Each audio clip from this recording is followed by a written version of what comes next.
Okay, welcome everybody to the Kingdom Politics Podcast. Pastor Will is normal and Dr. Michael Huffman. And today we have a special, actually, our first in person guest. Drum roll. First in person, really? Yeah, Wow. normally we do Yeah. this remote. In the Yeah, flesh. yeah. All Yeah. right. We had to get special clearance from the Pentagon for you to come in here today, brother. Actually, we, That's a long list. Yeah. We- So I have a question. There's Yeah. so many energy drinks in this room. Where what should I be prepared for in this? This- Man. this is a true story. One time I got my blood pressure taken right after an energy drink, and the doctor was amazed. He was like, I don't know how you're alive.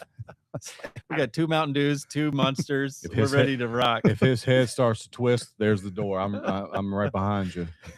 This is one of those shows you're not going to have to play on 2x speed. No. No, we go pretty fast. We're already fast Anyway. enough. We know what we're doing. So let me give you a proper introduction. Philip Harding's with us. He's running for right now in the Republican primary for Congress for District 7, which is where we're at right now in District 7. And he is an impact-driven entrepreneur, a businessman, global speaker. He's the co-founder of Impact Junkie, which is a global network empowering entrepreneurs and investors to tackle some of the world's most pressing questions. He previously served as a senior advisor within the U.S. government, and he's a graduate of Harvard University. That's amazing. And he delivered the graduate commencement address at Harvard, and now he is running for, like I said, District 7 in the Republican primary, which early voting has already started. So if you live in District 7, that's going on right now. You can go vote today. And we'll kick it off to you, sir, with the first question of why step up and run for Congress? Yeah. Well, thank you. Thank you for having me. And thanks for bringing all the energy today. I appreciate it. Yeah. That's what our country needs. No, I do believe it's a vital time in our country, and we're feeling it. My wife of 21 years and our 3 kids are jumping in because we believe it's vital. It's a vital time, both spiritually, ideologically. I feel like we've lost our way. The last 6 decades, we definitely veered away or veered off towards the edge of a cliff and have Wow. 2 tires hanging off the side. And we are still the greatest country. This is still the best place to live. I've been fortunate enough to visit over 30 countries and work with over 2 million people, helping them start businesses. They introduced me as, this is Philip Harding from the country of dreams. And you realize how blessed we are if we can keep this thing, if we can Yeah. remember who we are and remember these values and this idea that our rights come from God, not from a king, not from a government giving us permission. That alone is just such a profound idea. And you can go deeper and deeper into that. But the foundation of this nation, we're so blessed. And I'm so glad to be able to here to talk with you about this. But it's been a journey. I'm a product of the American dream myself. I'm a first-generation college graduate. The Harvard thing, it's not just about Harvard. It's about the idea that you can still climb big mountains in this country. Oh, yeah. My great-grandfather signed his name with an X. He went to school 3 days in his life.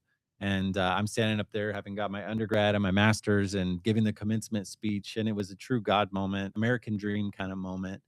I worked in Congress. I worked in the federal side as well. I got to see a lot of good people trying to do good things and be more efficient and better serve citizens. I've seen a lot of challenges there.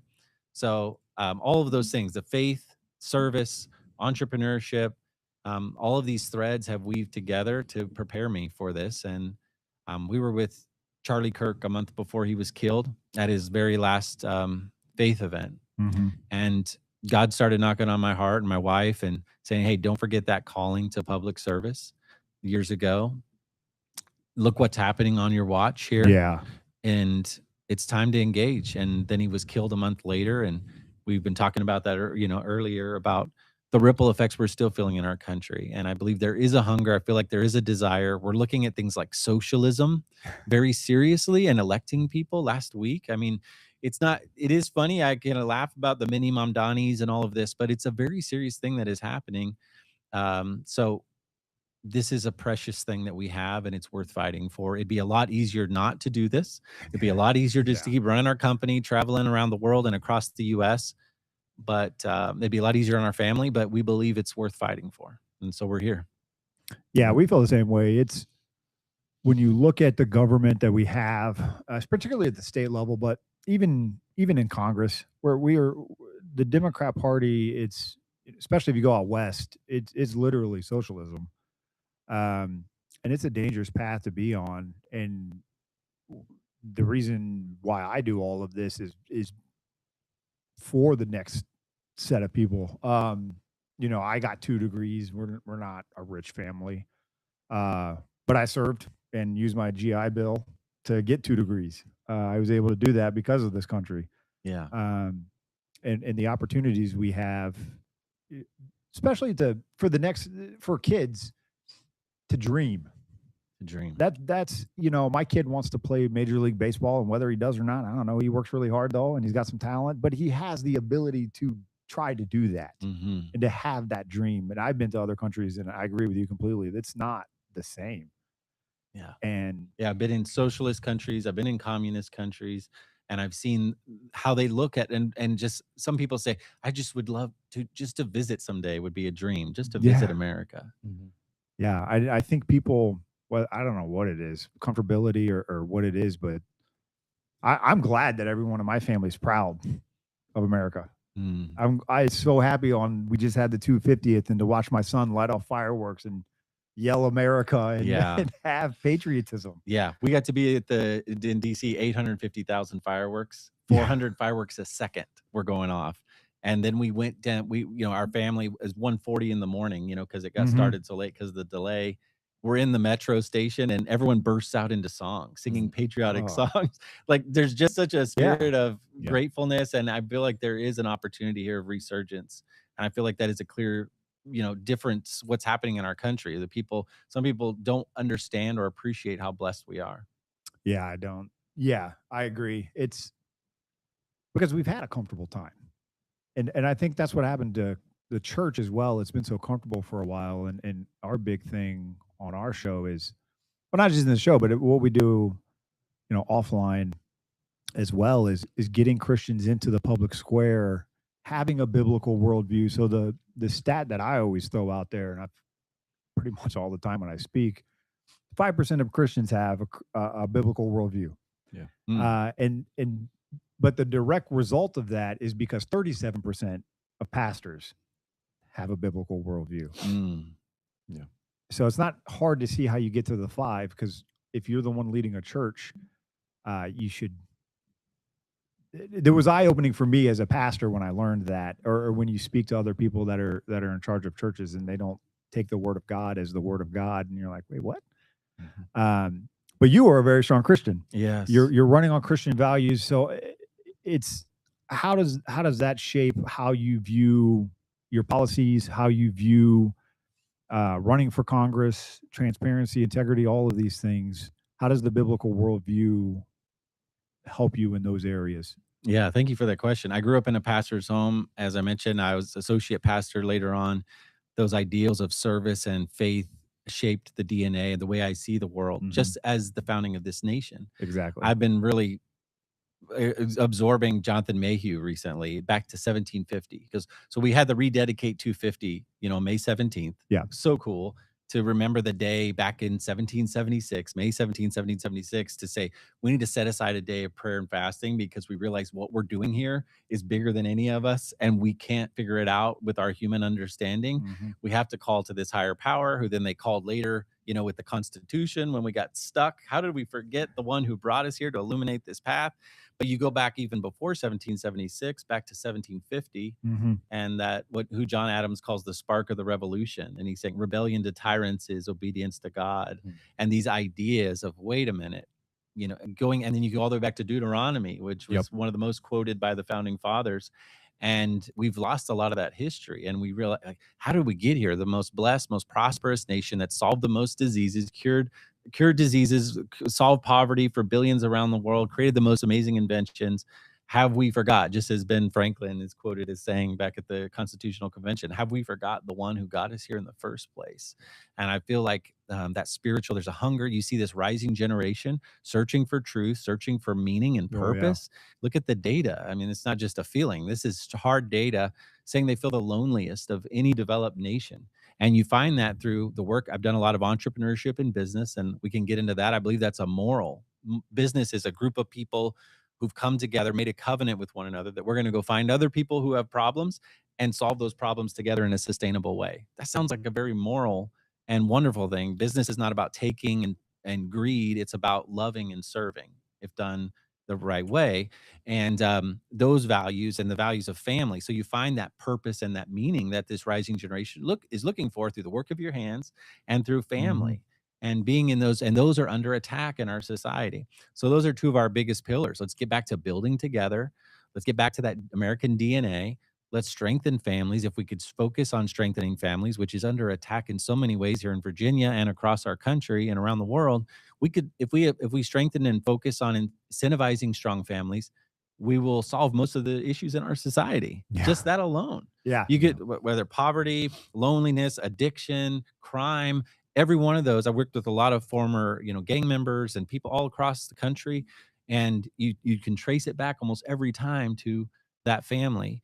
And of course we need to attack the debt, which is also a moral issue as well. 100 trillion is not a compassionate thing. 100 trillion in debt is stealing from our great grandchildren. So all of these things I think should be and could be viewed from a moral perspective, and that biblical worldview that you're talking about, getting back to that, not just the evangelical, but the biblical worldview, and getting back to that, which our founding fathers and that foundation that set us up for these first 250 years. If we're going to keep it going, we need to remember those things. Yeah, it's very much it's founded upon Christian principles. Rights come from the Lord. They don't come from government. When you the most common form of government in the history of the world is some sort of form of monarchy, whether they called themselves a king or not. Right. They might have had a different name, but it's the same structure. And then of course you have nobles. What we did 250 years ago, is completely different. But it takes a moral and religious people, as George Washington said, to continue it. Is what it's made for, right? Because what we That's talk, right. and we've talked to a few delegates, in what I think people try to rationalize is that what we're trying to explain to people is someone's morals are being put into law. Every single law is someone's morality. It's impossible not to. But people will try to rationalize it. Well, whose morality? And this is what happens when you pull God out of the public square and you pull God out of the public arena. Well, now everyone's morals are up for debate. There is no debate when it's God's truth. Right. The 10 Commandments are basically the foundation for every Western civilization. Yeah. Whether they want to admit it or not, in this day and age, it is irrelevant. It is. To this day, the 10 Commandments are the most countercultural set of laws that has ever been passed down, straight from the Lord, though. Right. And then here we are 250 years later debating some of the things we'll talk about with the amendments. 250 years ago, it would have never. Right. It would have made it out of the townhouses, Right. Or the meeting houses back then. They would have been. So yeah, the biblical worldview, we've got to rally behind people like you who are running on biblical values. The church has to step up now, and I agree with that. yeah, 100%. Christians have to step up, because people will complain about, this or that or whatever it is. But then someone like you says, okay, I'm going to step up. I'm going to do this. We have to rally around you and support. Well, and I do feel a shift is happening. It's hard to believe it's been less than a year from Charlie Kirk's murder. Yeah. It feels like, and some days it feels like yesterday. Sometimes it feels like it was 5 years ago.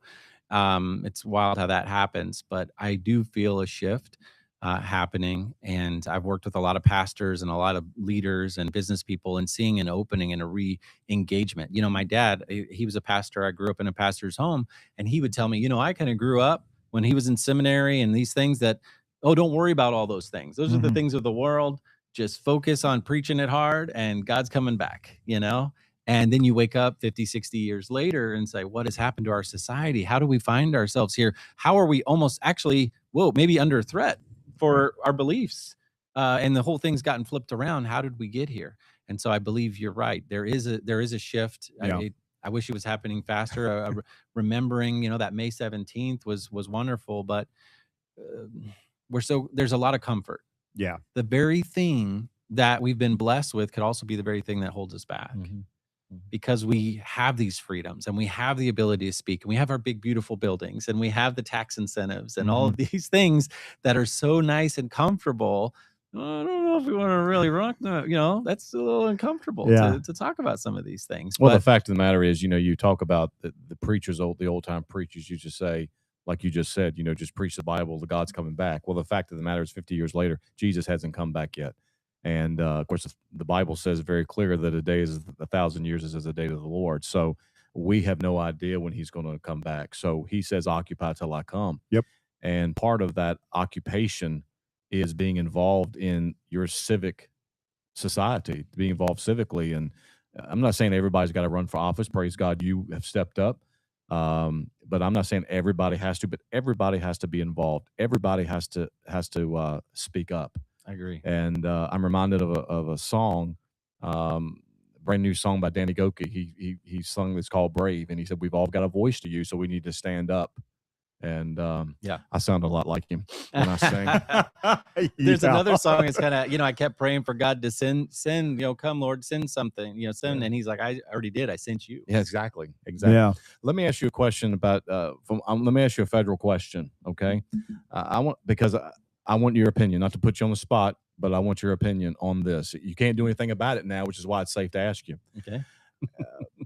HR 1, the big, beautiful bill. There was a lot about that bill that I appreciated. There was a lot about that bill that I thought was physically irresponsible. I don't, Phil, one of the complaints, I travel, of course, like you and I've talked, I travel about 5,000 miles a month throughout this Commonwealth. So I see a lot of people, talk to a lot of people. And one of the things that bugged most people about the HR 1 was that, and one of the things that bothers them most about our current Congress is constantly kicking the can down the street, down the road. There are 12 resolutions that they're supposed to be passed, and they keep, or 12 budget items are supposed to be passed, and they keep doing these CRs, kicking them down the road, basically giving themselves giving their own selves a credit increase by raising. That was basically what the debt ceiling is. Raising the debt ceiling is. I want to know your thoughts on fiscal responsibility, what you would do in Washington to make sure that these financial amendments, here's the offensive thing, and this ought to be offensive to both of you, especially Will, that we spend more a year or every 2 years, a year, we spend more a year on the national debt interest than we do on defense. Yeah. Okay, that's offensive to me as an American citizen. That's an existential threat. Yeah, and I can see that it would be even more offensive to somebody that served, that we spend more on the national debt than we do on defense. So, as a member of Congress, what would you do to make sure? And listen, we recognize your one voice, your one vote. We understand that, but what would you do to ensure that Congress, or help ensure Congress, actually did pass these 12 fundamental appropriation bills? Yeah, well, it's a moral issue, really. We try to separate it out. Oh, it's economic and it feels so different, but it's really a moral issue. We're stealing from future generations. It's not a way you wouldn't run your family finances or your business finances this way, and it's irresponsible and wrong. So we've got to do better. So the fraud is obviously a big issue as well. There's so much wasteful spending. I've seen it on the inside. I was a presidential fellow after Harvard when I gave that speech about George Washington and Harvard Yard. I was also selected as a presidential fellow, and I came in and I got to see it. I got to see it up close, and I got to see a lot of good people trying to do good things, but beat down by the bureaucracy, so to speak, or feeling afraid that if they raise their hand and say, hey, I found a way for us to save $10 million here on this that we're spending that doesn't need to happen, and we could better serve citizens, be more efficient. So I think we need to have that. We need to empower people from within, and then we do need to rein in, the inflation is out of control, and that's putting weight on every family, every business. And by just continuing to print money, the dollar, if you pull one out, it actually shrinks as you're looking at it, because it's actually it's worth less and less every day. And if you count unfunded liabilities too, 100 trillion. So this is why I attack the debt. is one of our big pillars that we're running on to bring that same business-minded approach to tackle this. And so and I think coming at it from a moral issue as well is important. Secondly, I'll also say there are some silver linings. So the Invest America program, a good friend of mine helped get that off the ground, and it's very encouraging to see that, because you look at these things, some of these social programs, and they're calling them like, here's your government benefit. It's like, actually, no, I paid into this. Yeah. You took it out of my paycheck Yeah. all these years, and then here's your benefit back. No, Here's this an is eighth of my- your yeah, here's an eighth a of your small refund. percentage that I couldn't manage properly, Yeah. which again gets back to the fundamental issue of what things should the government be doing. Right. There are so many Yes. things that it's grown over the last 6 decades specifically to be doing that it should not be doing. And that's why we're feeling so much of this oppression and heaviness. It's like gravity. You just are living with it and you don't realize until you kind of like, oh, wow, that was really Mhm. refreshing. Right. But the Trump accounts, they're calling them the Trump account, the Invest America program, which is unleashing the private sector. Every kid's getting $1,000, which could grow to millions if handled properly and if matched by private employers. And you see people like the Dells getting in, Michael Dell and his wife. I think was it yesterday or the day before, up and ringing the bell the first time both of the stock markets have been rung at the same time, and so grateful that they could give and they could be part. So we need to get back to those private sector solutions, that private sector thinking. And there's so many things that the government's doing that it should not be doing. And that's leading to all this pressure, not just in that it's not just because of that big number and that trillion and is bigger than the defense spending is crazy. But in addition to that, that's putting a heavy weight on every family and every business and really weighing down our economy. And everyone's feeling that. Yeah, I like the government's doing too much. So we're both just whatever the Constitution says is what we do. It's not rocket science. Well, we could make it lean real quick. Yeah. I think a lot of people don't have the stomach to do that anymore. And that's why I like your entrepreneurship approach as well, because, as a pastor, I've talked to a lot of people over the years. And one of the most heartbreaking things I've ever done is talk to people not on the first generation of government benefits. So for full transparency, I think it should have been the church the whole time or private enterprise that does it, but it's fine. We've had it since the 70s. If you need help, I think there should be rules to get off of it. But anyway, my point is that when you talk to the next, like third, fourth, on down the line of people that have been on it, it's heartbreaking. They have no drive to do anything. Right. There's no ambition. There's no goals that they're going for. It's incredibly just heartbreaking. Yeah. I think it's, again, a moral and a Yeah. biblical issue to look at it from that perspective. And there's a lot you can break down. Socialism or communism, it really ultimately leads to selfishness. Yeah. Yeah. Which is, it sounds counterintuitive. Like, no, you want to help all the poor people. Well, if you're then it turns into, well, what benefits am I getting? And how much of this can I get? And how much time off do I get? And it's all about me, rather than how can I go find more people to serve so that I can make more income for my family? What Mhm. problems are out there that I can help Yeah. other people with, right? Which is Yeah. all about giving and helping others. We'll talk about. Well, this morning I was at the Capitol in a committee meeting on healthcare, and snooze fest. But anyway, until the Democrats got arguing with each other, I loved it. But anyway, they were talking about Medicare, Medicaid, and they were talking about the error rate. And they were blaming Trump. They were blaming HR1 for all the cuts, and we're going to have to bring in, Virginia is going to have to bring in all this extra money to cover all the slashes that we're getting from Trump because of HR1. And I that's been regurgitated so long, I'm just tired of arguing about it with them, but I still will. Perspective on that from you. Virginia has a massive error rate. And since you're from this area, Virginia has a massive error rate. And the federal government, if you get a 6% or better error rate, they start backing off of funding your benefits in your state. We have a lot of people, you correct me if I'm wrong, but as I read HR1, the people that were going to lose their benefits were people that weren't supposed to be getting them to begin with. Illegals, people that were in our country and our Commonwealth illegally, didn't go through the process. Which is, yeah. And those people who have the ability to work but are choosing not to. And if my memory, because it's been a while since I read it, but if my memory recalls correctly, it only required 20 hours of work a week for you to get these benefits. Well, in Virginia, we have an 11% error rate. And what I cannot get the Democrats in Richmond to understand is the federal government, especially under Trump, but it ought to be this way with any president.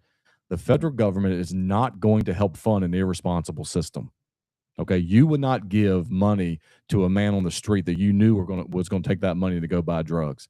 Why would the federal government give money to a commonwealth or a state that they knew they were going to use to fund illegals and people that could be they're able-bodied, working, and just choose not to? Give us a little perspective you have on that. Well, it's amazing too. I mean, you see all these dead people that they've been uncovering, that have been getting benefits, and people that, are And voting. unborn, yeah, and all of these things. That again, it points to the idea that the government doesn't need to be doing all of these things, No. and you see it over and over. There's a great book called Toxic Charity by Robert Lupton that was all the work we've done in inner cities and around the world. You see, these band-aids that you put on a problem, but often ends up actually competing and becoming part of the problem and making it worse. The very thing that you were set out. And then it's under, oh, don't you want to help the poor people? If you really want to help the poor people, the same principles and the same values that this country was built on of individual responsibility, taking care, making a brighter future, giving you those opportunities. The government needs to, yes, secure your rights, but doesn't give you your rights. Right. And so we've seen this growth, again, over the last 6 decades specifically, of all these programs. And this is just another example of this is not what the government was intended to do. And we need to, and I'm not a politician. I'm coming in as a businessman. And that's the value. That's the same viewpoint I think we need right now in our country, is to approach it from that perspective. So, yeah. So to give you some numbers, Virginia's Medicaid program is roughly $4.6 billion every year. So 11% of that is $1.606 billion of error. So you talk about debt. That by itself, if you cleaned up the error rate on Medicaid, there's $1 billion you could have. Yeah. That's 20% of the what's what I'm looking for. That's 20% of the benefit that Governor Youngkin left us, of the surplus that Governor Youngkin left us when he left office. 20% of his surplus is going to fund people getting Medicaid benefits that are not supposed to be getting Medicaid benefits. Yeah. It hurts when you hear the numbers. Well, and let's raise taxes on top of that too. Let's tax your mattress and your Uber driver and your come up with all these grooming and get and- 150. What is it, 150%? 194%. 194%. Again, these are things that the government should not be doing, and it's just proof and evidence over and over and over again. We need to get back to empowering the private sector to be the solution and allowing people to live out their God-given purpose and have purpose and meaning and a better life for their family and for their community and their fellow man. Love your neighbor.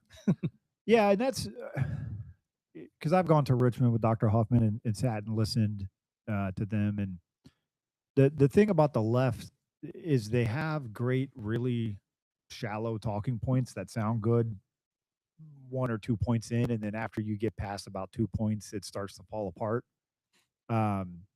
It never, just like you said, it never addresses the heart of any issue. They don't have the stomach to actually fix the problem. You look at crime and the bill. Sorry, the number is escaping my mind, but the bill will be back next year in the General Assembly to do away with minimums on a large number of felony crimes.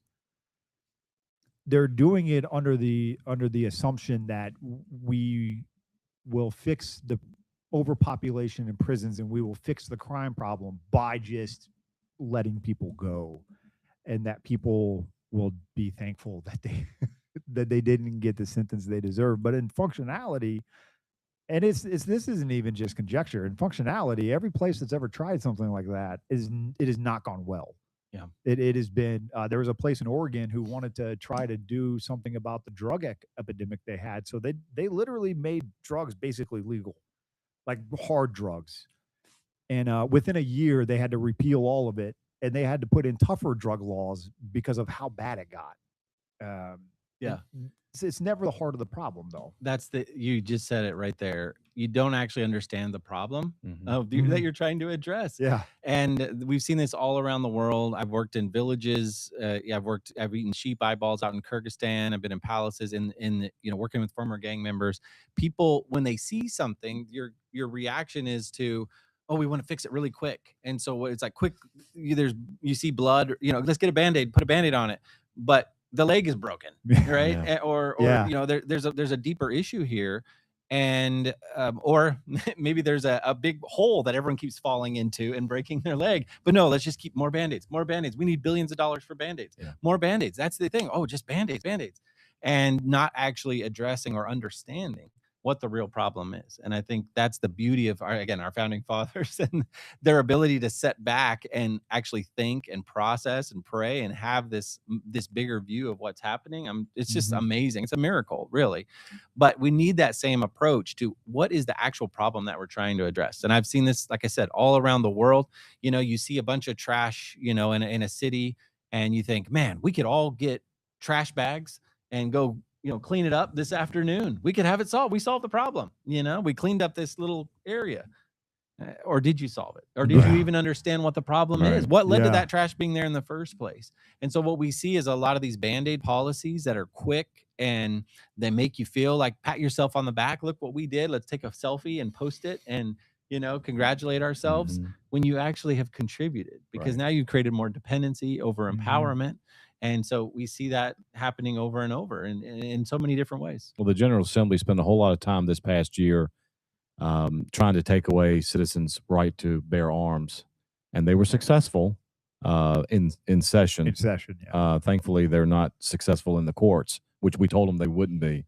But yet, Will brought up the mandatory minimums. There are 70 separate mandatory minimums that would be removed, including rape, some rough ones, murder, possession and production of child pornography, assaulting a police officer or a judge, repeated drug charges, possession of a firearm, DUI, repeat DUI, elevated blood alcohol offenses, commercial driver DUI offenses, escaped by a convicted felon, and driving after license revocation in certain dangerous circumstances. So, but yet they're trying to unarm the American people.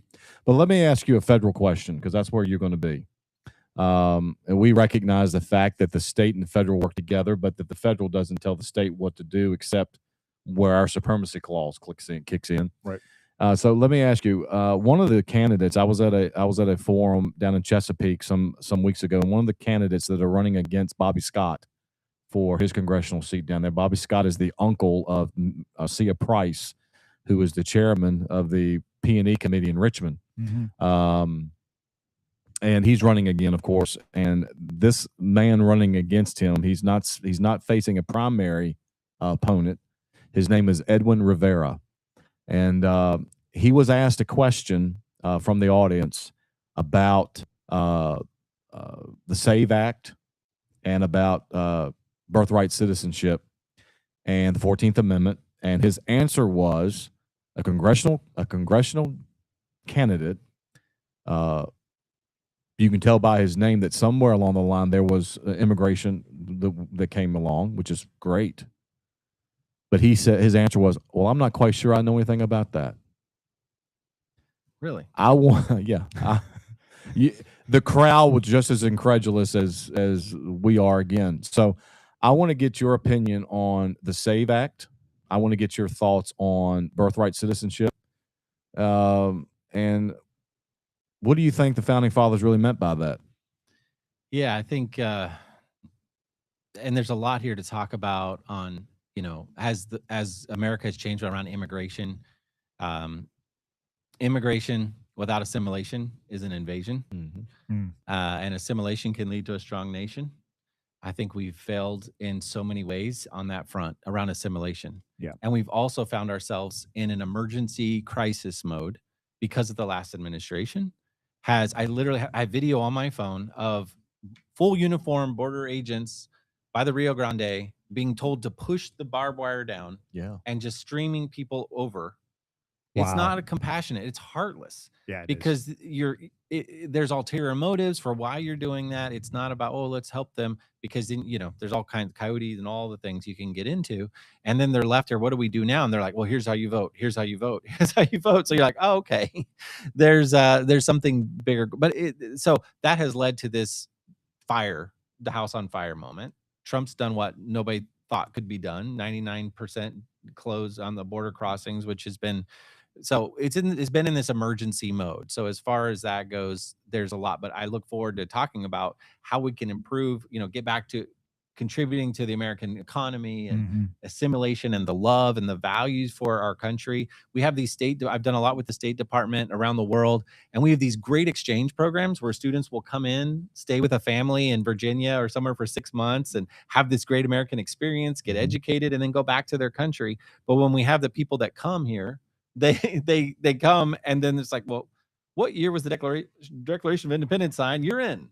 And so there's a lot that we can do and need to do there, because we have to retain, and we need to do this with our own kids that are already here, where American history is now an elective in our schools. All that to say, SAVE Act, I don't know why it's not already passed. I don't understand why you have to have 2 forms of ID to shovel snow in New York, or to vote at the DNC for their new chair. Well, But you don't have to show an ID to vote, the most sacred thing that we have that needs to be defended. I told Will this morning on the phone, I travel a lot, so I live a lot in hotels, and I have to present ID before they'll let me Really? into my room. Really? That's amazing.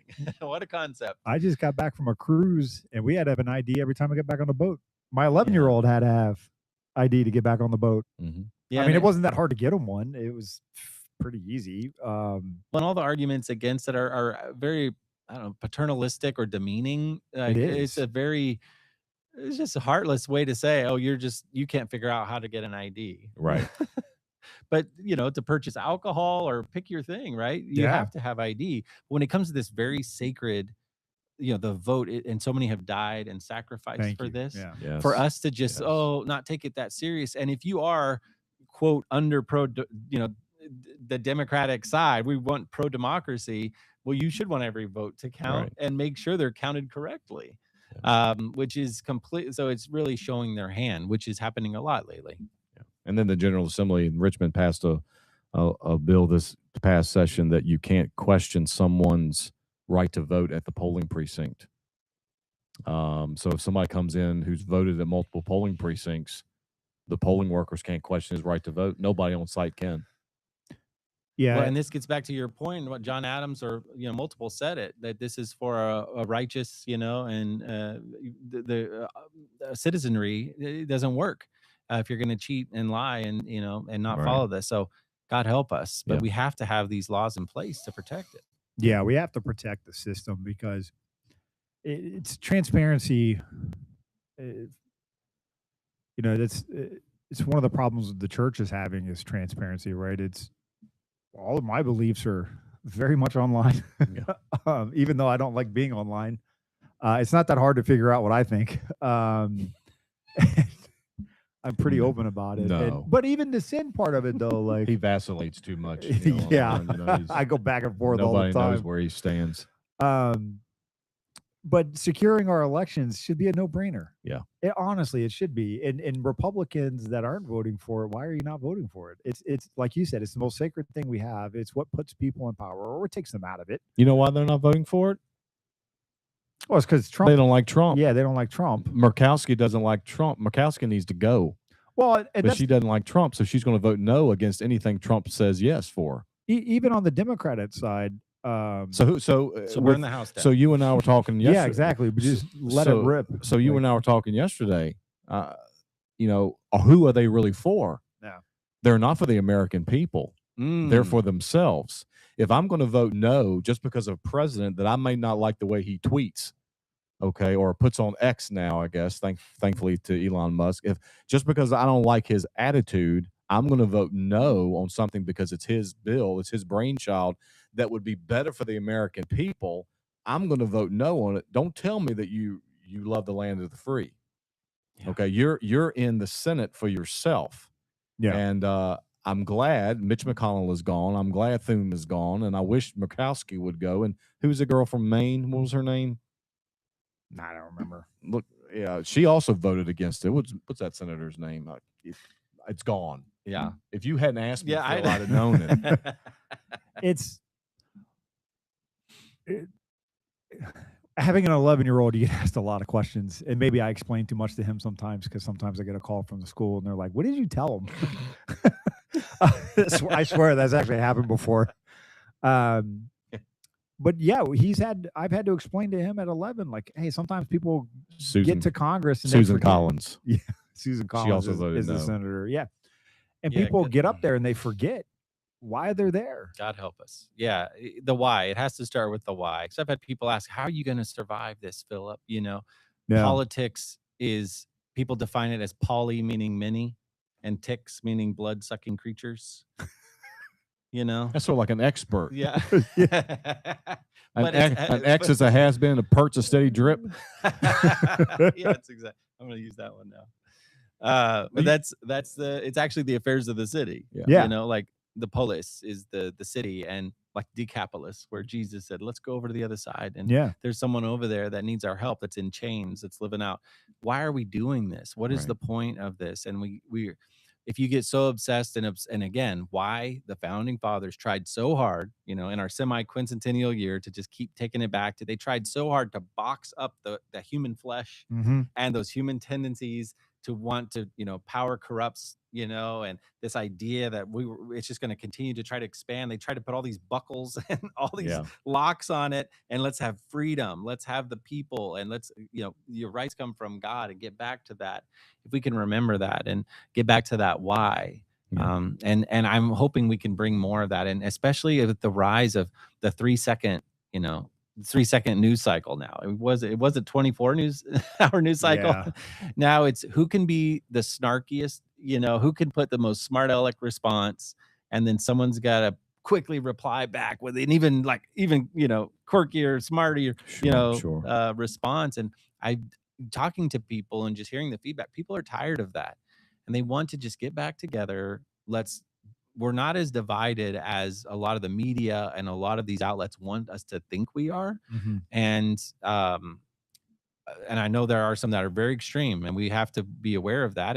But there's an opportunity here and a hunger to get back to, let's get back to the why. Why are we here? Why were we created as a nation? Let's get back to actually helping one another.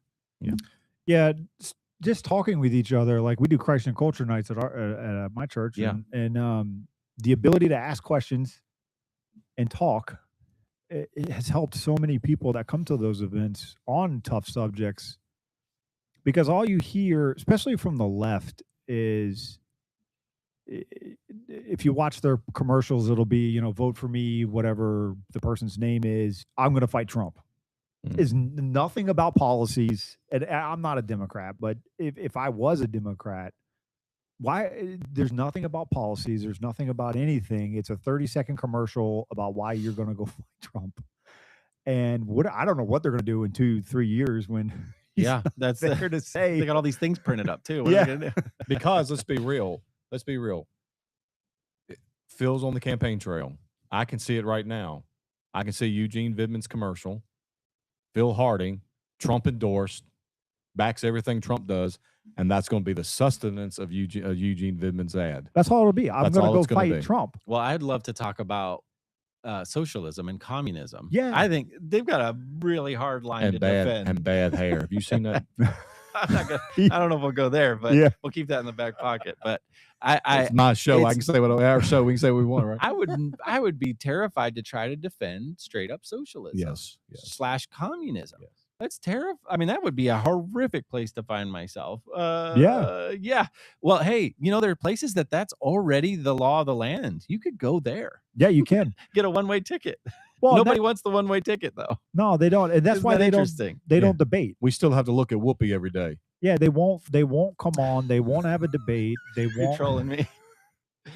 He's you know, there back. was a senator just posted on Mamdani, and on a little more serious, but you know, Mamdani, it's easy to poke at him, but he was breaking down how there's this generation, or, you know, represented by like the Mamdani types, that are benefiting so much from this country Mhm. and came here at a very young age, and it's such an opportunity for a beautiful story to be educated. Both of his parents were, in entertainment or what have you, and he got to go to these prestigious schools, and then he gets up and, like, sitting behind George Washington's desk in New York City with all these sad people around him saying and just berating the country that Yeah. gave him everything. Yeah, it's incredible. It's a really mind-boggling thing. So I think it's a really hard place to be on the Democratic side right now if that's where you're wanting to take the country back to the dustbin of history, Right. back to all of these failed socialists and communists. It's been tried many, many, many times.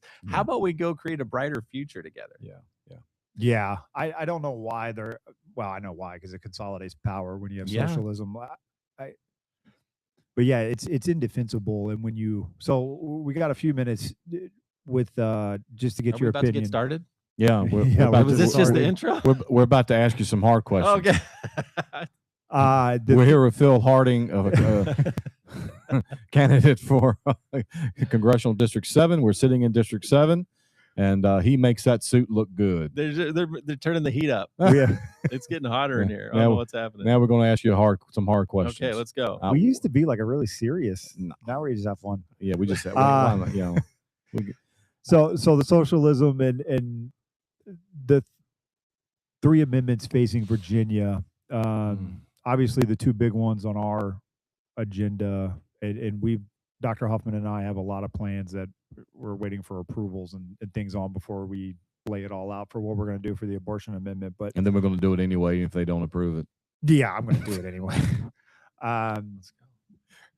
Yeah, I don't.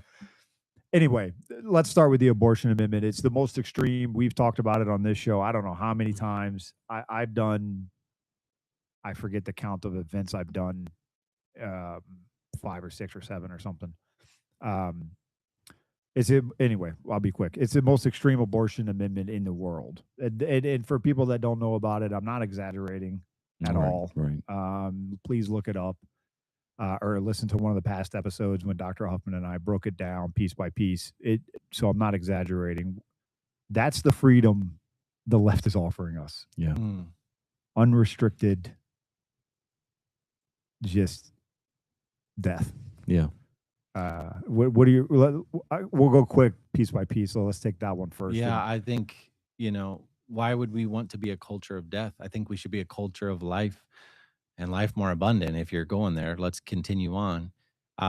We've been unashamed about this issue. We should be a pro-life culture, pro-life country. Any chance we get, we know that intuitively we want to be all about life. Our campaign manager, Emily Evans, organized the Virginia March for Life. And we've been at all kinds of events and seen the beauty of it. And it's not about no abortion, no abortion, no abortion. That's not the only message. The message is, if you're really about women's health, this is the worst thing that could happen to a woman, that could go have an abortion up until birth without a doctor, with a quote healthcare professional that could be someone at a clinic that just makes that decision based on the mental health of the mother. And if you're really about choice, which maybe you're not about choice. Let's talk about all these amazing resource centers that, again, so many churches are a part of. There's so many resources and so many things out there that are available. So I think what this amendment has done and I think for such a time as this, it's on the ballot with us this November at the same time, it's an opportunity to say, you know what? They've gone so far, they've shown their hand. Yeah. That it's not really about women's health. Even Roe v. Wade wouldn't have agreed with this amendment. This is so far extreme and beyond that it's finally, okay, it's not about women's health. It's not about choice because you only want one choice. So what's the thing that's left? Well, there's a lot of money involved. Yeah, there's a lot of money involved in this, and it's a couple $1 billion paid out. Yeah. To go back to the Medicaid, to go back to all kind, it all ties, all of what they're doing ties together, but it's going to. And I think it's an opportunity for love. I'm sorry, I just want to add, it's I know this can be, it's all about hate, and no, it's about love. This is again about loving and serving and helping and creating. There's so many resources available and ways to have help and support and not condemnation. And again, going back to as the church has ceded so much of its responsibility to the government, I think this is one of the areas it's like, hey, we've abdicated. There's got to be a government program. No, this is one of the things, that single mom that feels like she only has one Yes, choice. absolutely. This is the opportunity to step in and show that love. And so I think this is a call to an awakening that I'm very encouraged and excited about if we don't remain silent. Yeah, it's and for because it is a hard subject to talk about. Even though I've done it a bunch, I'm still not. I don't think I'll ever be comfortable talking about it because I can't believe we've gotten here. But also for women, I've seen it so many times. The only healing power to come back from something like that is Christ. Yeah, mentally, emotionally, physically, it's we've got lots of stories. We got Yeah. people on our website, on our campaign site that have told the stories, and there's just, and on the optimistic side, there's so many good resources and so many beautiful stories Oh, as yeah. well. On the flip side, that are just melt your heart, Yeah. and you're so grateful. And so I hope, my dream is someone will look back at this and say, I can't believe we did that as a society. That was a wild time.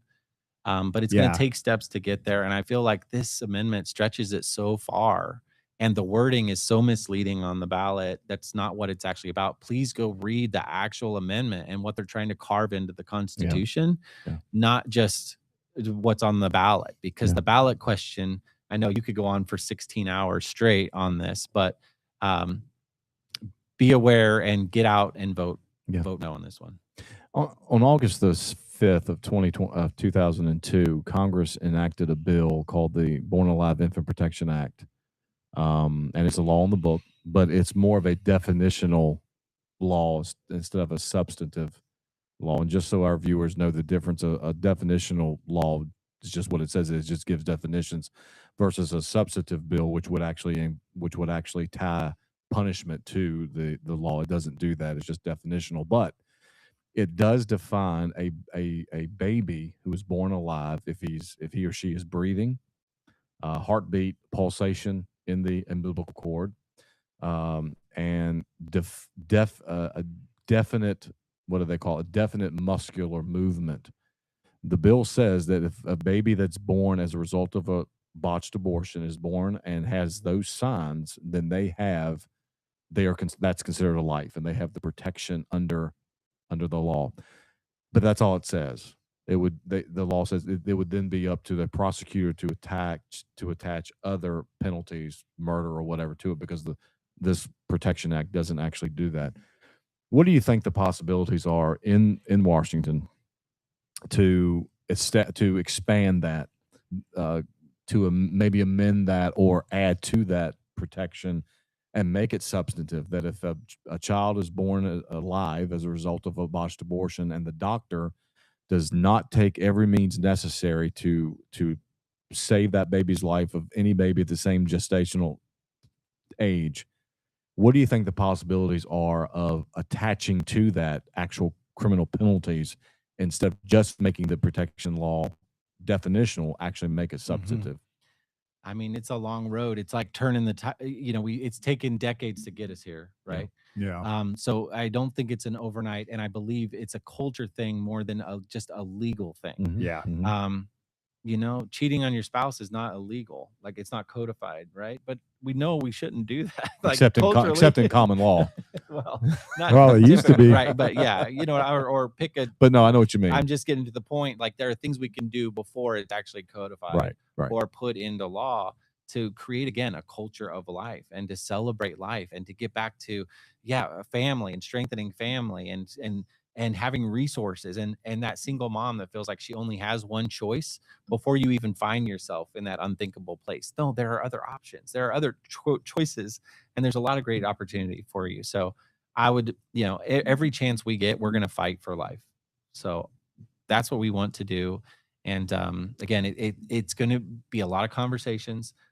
We've been silent in a lot of ways on this. Got a lot of ground to make up. It's taboo, so we don't go there. Don't talk about it. I've been in churches. I know this audience is a faith audience, and I remember, they got up and spoke about the war in the womb and opened it up to anyone who had been part of an abortion decision to come forward, and we want to pray with you and just love you and support you. And it was such a beautiful thing. And it was both the women and the men. And Yeah. I'm thinking, it was, they have 4 services, 1,000 people each. It's massive. And I was at one of the services, and I was like, no one's going to come up, surely. They flooded forward. And they had people up at the front praying, and they said, please, we need more prayer workers because there's not enough to help with all the people that are coming forward. And it was beautiful. And it broke me to tears, honestly, just thinking about all that's happened inside the church doors. Yeah. And then thinking about how many other churches aren't even talking about this. Yeah. And these are one of these things that are happening on our watch. And God help us. And just the beauty of the love and feeling like no one's ever talked to me about this. I felt like I only had one choice because all these other people in my life were silent on it. So it's going to take a while to get there. And I'd love to see us get to that point. Yeah, that's what I agree completely. It has to be a cultural thing first, because even among the Republican Party, you're going to have a hard time heading down that road, but the churches have to start first. A friend of mine is a pastor, and we were talking the other week before I went on vacation, and we were talking about the amendments, and he was asking my opinion on how to explain one of them. And anyway, he preached at a different church, not his own. And at the end, for whatever reason, God put it on his heart. He said, hey, I just want to ask everybody if you know about the amendments coming up. And only 2 people in the whole church raised their hands. And then so he took that time to explain, like, hey, you guys need to know what's on the ballot in November, because these are not just political issues. These are biblical. Can I give a quick shout out to the Family Foundation? Yeah, go for it. The Family Foundation has amazing resources. They've redlined, gone through and broke it down, explained it, because there's a lot of twisting gymnastics in the wording. Similar thing that happened with the redistricting effort that we just got through, and then the Supreme Court overturned, that's another episode. Go and find those resources. It's easy to find on their website, and they break down all the amendments, and it's really helpful and great to have, and churches would be great, and anyone to benefit from that. Yeah. So I'm sorry, I didn't mean to cut you off, but no. The red line handout is what I use when I go places. I have a ton of them in my office. Good. Yeah. And everywhere I go, I just hand a bunch out. Students for Life has a bunch of great stuff too. They always print out stuff for me when I go places. Yeah. And I think another thing, just fundamentally, I go back and forth because, you think, man, people need to know. Why aren't they more educated? You get frustrated. And then on the other hand, it's like, why should they have to be? Because the idea is they're doing their life. Like the government shouldn't be this heavy on your everyday decisions and everyday life, but it's gotten to this point where you do have to be aware and you do need to be alert. But in an ideal situation, the way it was intended is go about your life, work your farm, work your business, take care of your family.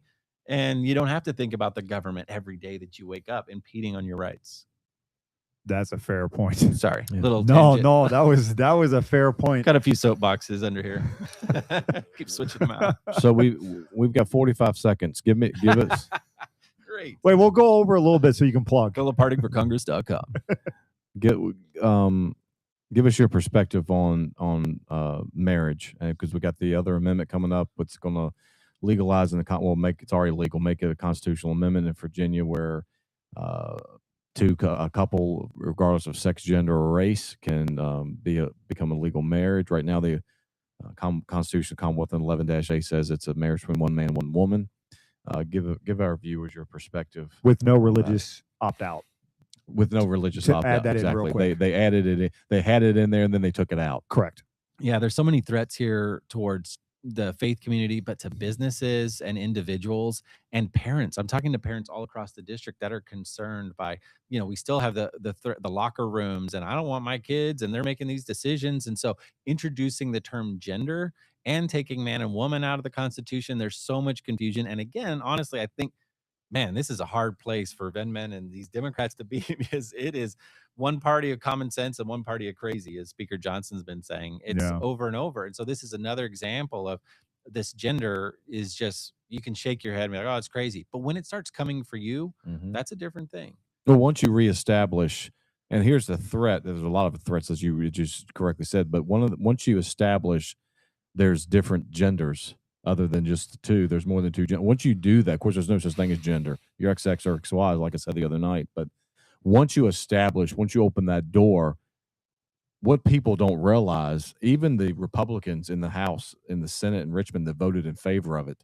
when I would corner them about their vote and say, you know better, it violates not only the Bible that you say that you uphold, but if you throw the Bible out, it violates the RPV's code of ethics. It says that the faith of the fathers of the God of our founding fathers should establish the morals of our society. Yep. And the usual answer I get, well, I can't tell people who they can love, and I have to remind those who pass our laws, well, you're not. You're of course people can love who they want, but the problem is once you open the door for radicalization of gender or sex, then you've opened the door to allow more boys in girls' locker rooms. You've opened the door to allow more boys in girls' sports because you've made sex fluid at the constitutional level. And so this is a deeper well than just marriage. That's deep enough. But it's going to, like you just said, what is it going to do to businesses? What is it going to do to churches who refuse to participate in these ceremonies? What is it going to do to our daughters and our granddaughters, our children, from being sexually violated? Because I'm going to be pretty blunt when I say this. A boy wanting to go into a girl's locker room has nothing to do with ideology. It has to do with perversion. And so what's going to happen when you make gender fluid and now our girls are in danger? Yeah, it's something to be eyes wide open, and we've got to be ringing the bell on this. I'm grateful for those and for you all having a platform like this and to continuing to do this. We've got to make people aware. I was at a church and a great man, nice guy, and I started to talk to him, and he said, "Hey, you can say whatever you want. You're never going to get me to vote. I'm not going to vote, no matter what." And I started. My reaction was, this is an interesting science experiment. I just want to study you. Help me understand. He's involved in leadership in this church and very engaged and involved, but now God's going to do what he's going to do. And I'm not going to. And I didn't have enough time, but I went around with him a few different ways and explained this to me. How do you see that? How do you pair these things up? So, and this is one of those things that it's, there's separation, and I know we go off for that's another episode. You can get going, and well, if you may think, well, I don't, that's not the things of God. Even if you do go there, well, it's coming for you. Yeah. And that's something you've got to be ringing that bell about. Yeah. Cause I live up north, and my kid goes to private school now. And if we had time, I'd get your opinion on education as well. Cause that's another episode. Yeah. That's a big one for me. I'm ready to go there. Fairfax County Public Schools is not my biggest fan. And anyway, he goes to private school now. So anyway, save it for the after party. Yeah, I'll make it quick. A family there pulled me aside, and I'll never forget the question because it was the weirdest question I ever had. And they're like, "You know stuff, right?" I was like, "I don't know. Do I? Maybe." Anyway, they wanted to know about the gender stuff and if it was really happening. They didn't think it was really happening. And so I sat down with the mom because the dad was at work. And I was like, no, it's really happening. And being carved into the Constitution. Yeah. And she looked at me shocked and she said, I need you to come back here in 4 hours. And she's like, I'll watch your kid. Come back in 4 hours when my husband's here to explain all of this. A great Christian family, pays what you'd want in citizens, pays their taxes, all that good stuff. Great family. And they were kind of like the man you were explaining, right? They weren't super involved in quote unquote the political area. And then when I sat down with them for a little while and explained it, they were shocked. Shocked that it was even happening, but let alone it was going into a constitution. And they're just a normal family. And that's what I think, again, like you said, the left is kind of indefensible on stuff, but where the right needs to be stronger on is sticking up for these normal families who want no part of this.